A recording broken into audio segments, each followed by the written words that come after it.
أول هدي دمرك جريها كشقية أنت والكي عنتذا يكون كرنيه كوجو دحكاديان أما عنتذا كوجو ولا يقجرين ما أنت وحي مرسا إسلانتي جرجي إسكال هذا اللي شقيني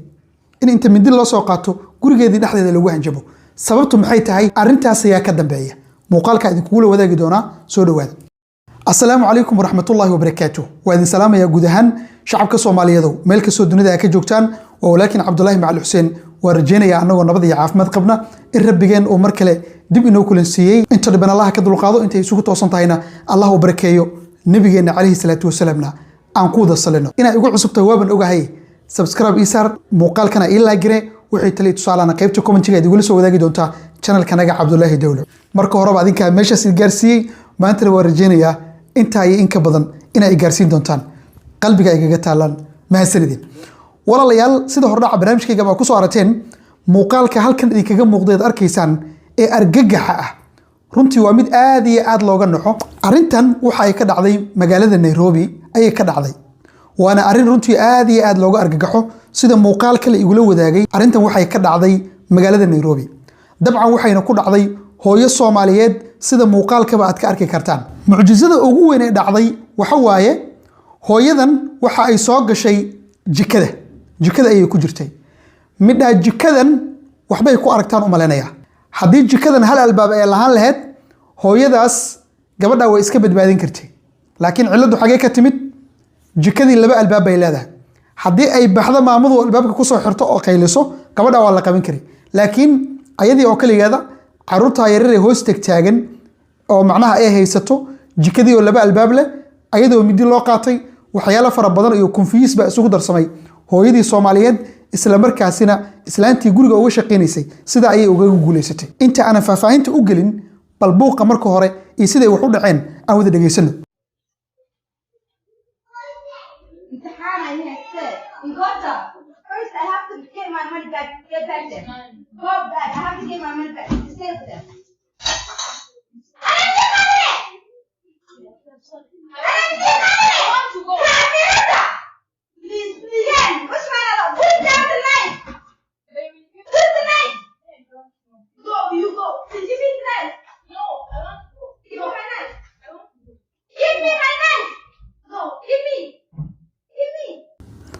marka hore gabadha shaqaalad markay soo gashay hooyadan Soomaalidu waxay isku dayday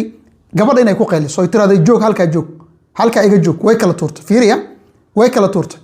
markii ay kala tuurtay gabadhii maxay isku dayday shaqaalada ahayd mindi bay soo qaadatay halkan marka sida muuqaalka guud ka muuqata waxa macquul ah in hooyadan ay wax tabanayso ama ay gabadhu macnaha waxa weeyaan ay wax ka xaday gabadhii bay marka waxay rabtay inay guriga ku dhex celiso si marka baaritaan ay ugu sameeyso isla markaasina hadii wax laga xaday wixii laga xaday ay ka reebato gabadha shaqaalada sida aad arkaysaana waxa ay bacbay gacanta ku wadataa bacdana dharkeeda ugu jiro inay baxdana way doonaysaa guriga ku dhacelinaysaa markaysa go back bay ku tiri guriga ku dhacelinaysaa islaantii marka maxay soo qaadatay mindi maamadii Soomaaliyeed waagi baa ku bariyay maana mindi soo qaadatay kamera furan kamerada ma arkaysaa mobilkeeda bay qaadatay way si hor carartay islaantii bay si hor carartay albaabkay u istaagtay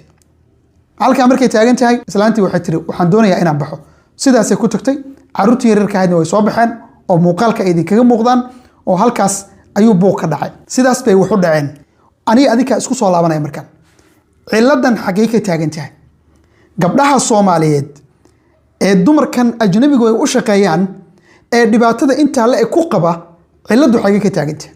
marka koobaad aniga ka Cabdullaahi aan hadii wax laga weydiiyo cilada marka koobaad waxaan saarayaa hooyada Soomaalida waxaan saarayaa hooyada Soomaaliyeed ee caruurteeda islaan aanti la yiraahdo inta u dhiibatay dhaysa subaxii dugsiga iigi galabtiina iga keen iyaduna guriga dhex joogto oo aan wax shaqo aan ka qabanayn guriga cilada waxaan saarayaa hooyada Soomaaliyeed ee gabadhan aanan ku diinta iyo ku dhaqanka ahayn ay guriga keensatay marka koobaad in aysan barin systemka guriga looga dhaqmo marka waxaan cilada kugu saarayaa dhaqankii ma aadan barin gabadhii waa lagu soo xareeyay shaqadeedii hore ka bilaabatay anti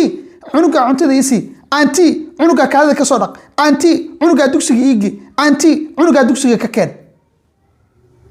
cilada adeega marka iskale qodobka ka saddexaad waxa waaye gabadha marka keensato lagu keeno sharci bay haysataa ID bay wadataa sharcigeeda ka koobi kareyso si gabadha wax walba ay sameeyso aan loo waayin wadanka sharci iyo dawlad baa ka jira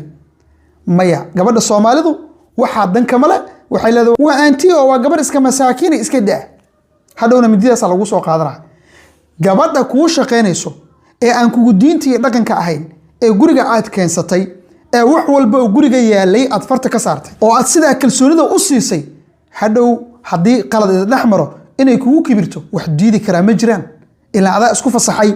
oo ilaa gudahaagii waxa tahay u sheegay hadii qofka markuu ku imaado aadan shuruuc u sameeynin idin kala xadid labadiina sida iyo si ka daran ba kugu dhacaysa gabadhan waa gabar wanaagsan camera ba ku xiratay jikadii way ka taxadartay oo macnaha waxa weeyaan hadhow in dhibaato meesha aysan ka dhicin ama si aan muuqaalo hore ugu soo aragnay oo kale aan intii meeshii loogu dhaxkaadiyay ama waxba loogu dhax sameeynin way ka taxadartay camera ku xiratay way badadaashay laakiin waxyaalo badan oo kale ayaa qaldan gabdhaha Soomaalida ee dadka ajaanibtu guriyaha uga shaqeeyaan waa in ay ka taxadaraan oo aysan mas'uuliyadii guriga ka jirto dhan ayada aysan faraha ka saarin gabadha shaqa isugu timaadeen shaqadii ay isugu timaadeen tilaabo kamid aysan inta uga soo gudbin adiguna tilaabo kamid ah xagga ugu gudbin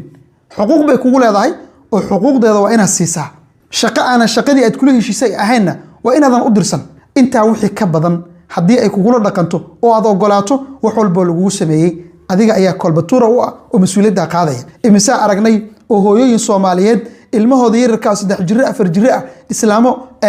ama Kenyana ama Ugandisa oo kugu diini dhaqan ahayn gacmaha ay dhax wadaan roobka daaya oo dugsi iyo baski la sugaya waa ilmahaagi adiga maxaa qabanaysaa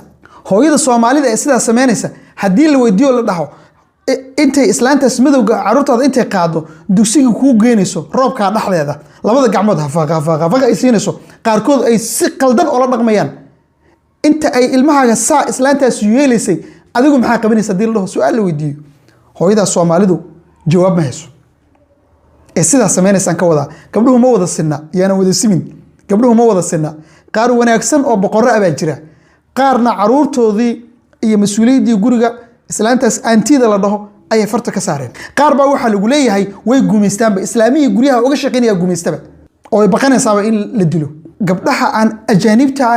ee aanan kugu diintii dhaqanka ahayn maxay guriyaha u keensanayaan markii la yiraahdo may gabdha Soomaaliyeed iska keensadaan marka la dhaho su'aashaas la isweydiiyo sababta marka gabdhaha Soomaalida aanan guriyaha loo keensanin oo aysan kugu shaqeynin Nairobi markii la joogan ka hadlaya muuqaalka xiga idin kula wadaagi doona aad baan u mahadsantihiin channelkayga ha ilaabin ina ii subscribe garayso rukumo oo halka igala soco linkigana ii taabo waana rajeynayaa meeshii markii hore aan joognay iyo meel ka dheer ina ay gaarsiin doontaan mahadsanidin salaamu calaykum waraxmatullaahi wabarakaatuh